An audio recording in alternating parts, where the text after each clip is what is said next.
अस्सलाम वालेकुम। आज हम बात करेंगे कि सजदा सहव क्या है। अगर नमाज में कोई भूल हो जाए, कोई रकत रह जाए या सजदा कोई रह जाए या एक एक्स्ट्रा सजदा कर हो जाए या फिर कोई और गलती हो जाए तो नमाज के आखिर में 2 सजदे करते हैं। इन्हें सजदा सहव कहते हैं। नबी करीम सल्लल्लाहु अलैहि वसल्लम ने फ़रमाया है कि अगर तुम भूल जाओ तो 2 सजदे करो, क्योंकि ये 2 सजदे शैतान को ज़लील कर देंगे, क्योंकि शैतान नमाज में वसवसे डालता है।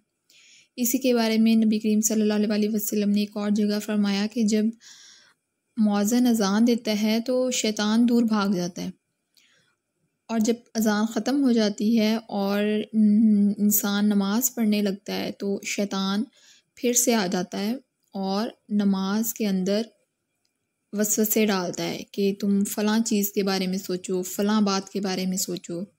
तो अगर जो नमाज में हम भूलते हैं वो दरअसल शैतान के वसवसे की वजह से भूलते हैं। तो आखिर में जब 2 सजदे हम कर लेते हैं तो ये शैतान को ज़लील करते हैं। सजदा सहव के मसनून तरीके।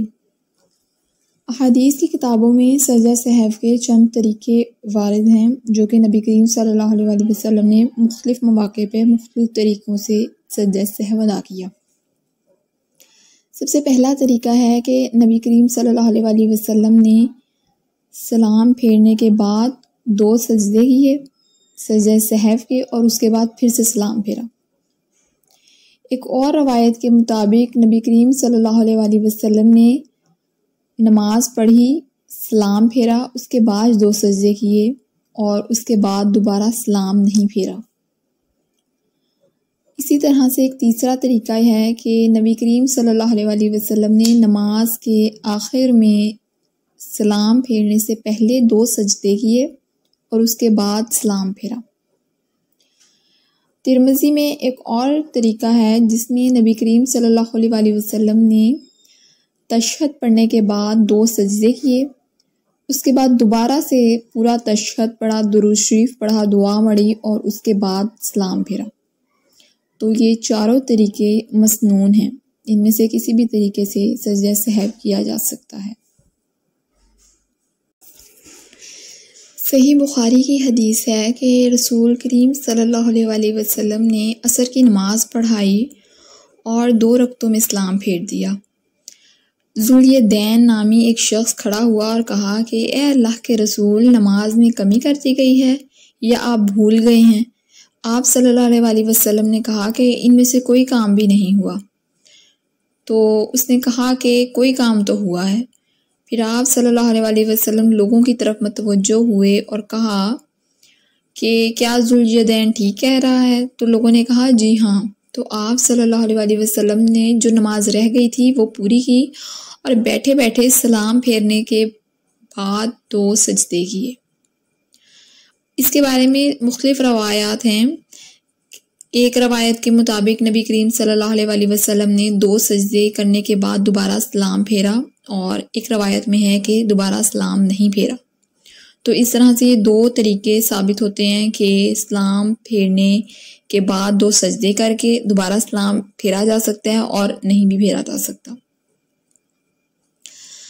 इसी तरह सही बुखारी की एक और हदीस है कि नबी करीम सल्लल्लाहु अलैहि वसल्लम ने ज़ोहर की नमाज़ पढ़ाई और 2 रकतों पर बैठने की बजाय खड़े हो गए। जब नमाज ख़त्म हुई तो लोग आपके सलाम फेरने का इंतज़ार कर रहे थे, तो आपने अल्लाह अकबर कहा और सलाम फेरने से पहले 2 सजदे किए, फिर सलाम फेरा। सही मुस्लिम की एक हदीस है कि नबी करीम सल्लल्लाहु अलैहि वसल्लम ने सजदा सहव करने के बाद फरमाया कि मैं भी एक इंसान हूँ, जिस तरह तुम भूलते हो मैं भी भूल जाता हूँ, इसलिए जब मैं भूलूँ तो याद करवा दिया करो, और जब तुम में से किसी को अपनी नमाज के बारे में शक हो तो वो सही की जुस्तजू करे और उसके मुताबिक नमाज पढ़े और सहव के 2 सजदे कर ले। इसमें सही की जुस्तजू का मतलब ये है कि हम भूल जाएं, अगर नमाज में बिलफ़र्ज़ मैं नमाज़ पढ़ते हुए भूल गई हूँ कि मैंने तीसरी रकत में हूँ या मैं चौथी रकत में हूँ, तो ये नहीं है कि पता नहीं किस रकत में और आप नमाज़ पढ़ें और एंड पे 2 सजदे सहव के कर लें तो आपकी नमाज हो गई, तो ऐसे नमाज नहीं होती। पहले इस बात में सोचें कि आपकी तीसरी है या चौथी है, तो जिसमें यकीन हो उस पे।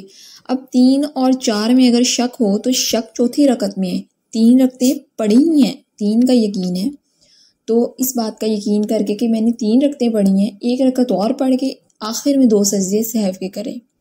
इसी तरह अगर सजदा भूल जाए कोई कि ये दूसरा सजदा है या पहला है, तो ये नहीं कि अच्छा चलो दूसरा ही होगा और एंड पे 100 सजदे सहव के कर लें। यकीन पे बुनियाद रखनी है, यानी यकीन इस बात का कि मैंने एक सजदा तो किया है, शक दूसरे में है, तो यकीन करके कि एक सजदा मैंने किया है, एक सजदा और कर लें और आखिर में 2 सजदे सहव के कर लें, तो इस तरह से नमाज मुकम्मल होती है। सजदा सहव कब लाजिम है? सजदा सहव उस वक्त लाजिम होता है जब हमसे रुकन में कोई गलती हो जाए या वाजिब में कोई गलती हो जाए। अगर सुन्नत में कोई गलती हो जाए तो उस पर सजदा सहव लाजिम नहीं है। इसी तरह से अगर आपको रकत में कोई शक पड़ जाए या रकतें भूल जाएं, इसी तरह अगर सजदों की तादाद में शक पड़ जाए या दूसरी रकत में जब तशहद में बैठते हैं तो अगर वो आप भूल कर खड़े हो गए हैं तब, या फिर पहली और दूसरी रकत में जो सूरह फातिहा के साथ सूरत मिलानी होती है वो सूरत मिलाना अगर भूल जाएं उस वक्त, या फिर रुकू और सजदे में कुरान पाक पढ़ लें। रुकू और सजदे में अल्लाह ताला की तस्बीह बयान करनी होती है और दुआएं मांगनी होती हैं, उसमें कुरान पाक की तिलावत करने से मना किया गया है। तो अगर कोई शख्स कर दे तो उसके लिए भी सजदा सहव उसके लिए लाजिम है। लेकिन सुन्नतों में जैसे कि जब हम तकबीर करते हैं तो उसके साथ हाथ बुलंद करते हैं, तो ये सुन्नत है। तो अगर कोई शख्स हाथ बुलंद करना भूल जाए जो दरमियान में, जिसे रफ़ा यदैन कहते हैं, तो उस पर सजदा सहव लाजिम नहीं है। लेकिन शुरू के लिए जो तकबीर है उसके लिए तो हाथ उठाने जो हैं वो वाजिब है। तो ये थे कुछ जगहें जहाँ पर अगर हमसे गलती हो जाए तो सजदा सहव लाजिम है, लेकिन शर्त यही है कि पहले यकीन पे बुनियाद रखें। जिस चीज़ का यकीन हो वहाँ तक करके उसके बाद बाकी अपना जो रकत रहती है वो पूरी करें, या फिर सजदा रहता है वो पूरा करें। या अगर बिलफ़र्ज़ रुकू करना भूल गए हैं तो रुकू करना है, ये नहीं है कि रुकू छूट गया है तो छूट गया है। या अगर आपको लगे कि पहली रकत में मैंने एक सजदा कर लिया था तो आप अगली रकत में 3 सजदे कर लें ताकि वो नमाज मुकम्मल हो, उसके बाद आप जो है वो सजदा सहव करें। सजदा सहव कब लाजिम नहीं है? कुछ ऐसी जगह हैं जहाँ पर मशहूर है कि यहाँ पर सजदा सहव करना चाहिए जबकि वहाँ पर सजदा सहव लाजिम नहीं है। जैसा कि है दरमियानी तशहद में दुरूद शरीफ पढ़ना, कि कोई शख्स अगर अत्तहियात के बाद दूसरी रकत में दुरूद शरीफ पढ़ देता है तो उस पर सजदा सहव लाजिम नहीं होता, क्योंकि एक रवायत है कि हज़रत आयशा रज़ियल्लाहु ताला अन्हा ने फरमाया कि नबी करीम सल्लल्लाहु अलैहि वसल्लम वितर की 9 रकतें इकट्ठी पढ़ते थे और उसमें 8वीं रकत में बैठ के अत्तहियात पढ़ते थे, दुरूद शरीफ पढ़ते थे, दुआएं मांगते थे और उसके बाद 9वीं रकत के लिए खड़े हो जाते थे और उसमें कुनूत पढ़ते और नमाज अपनी रकत पूरी करके सलाम फेरते थे। तो दरमियानी तशहद में दुरूद शरीफ पढ़ा जा सकता है। इसी तरह ये कि आखिरी रकतों में सूरत मिलाना, सूरह फातिहा के साथ तीसरी और चौथी रकत में सूरत मिलाई जा सकती है, उससे सजदा सहव लाजिम नहीं होता। एक है कि तरतीब से कुरान मजीद पढ़ना, कि जो सूरत पहले है उसे पहले और जो बाद में उसे बाद में, जबकि ऐसा नहीं है। रसूल करीम सल्लल्लाहु अलैहि वसल्लम ने एक दफ़ा नमाज में पहली रकत में सूरह निसा और दूसरी रकत में सूरह आले इमरान पढ़ाई थी। एक है कि पहली रकत में लंबी सूरत और दूसरी रकत में छोटी सूरत पढ़ना, जबकि ऐसा भी कुछ नहीं है। नबी करीम सल्लल्लाहु अलैहि वसल्लम जुमा की नमाज में पहली रकत में सब्बी इसमें रब्बिकल आला सूरत पढ़ते थे और दूसरी में सूरह अल-गाशिया पढ़ते थे, जो कि आयात के हिसाब से पहली वाली सूरत से लंबी है। तो ये थी कुछ बातें, और सजदा सहव के मुतालिक कुछ चीज़ें जो मैंने आपके साथ शेयर की हैं। उम्मीद है कि आपको इनसे कुछ सीखने को मिला होगा।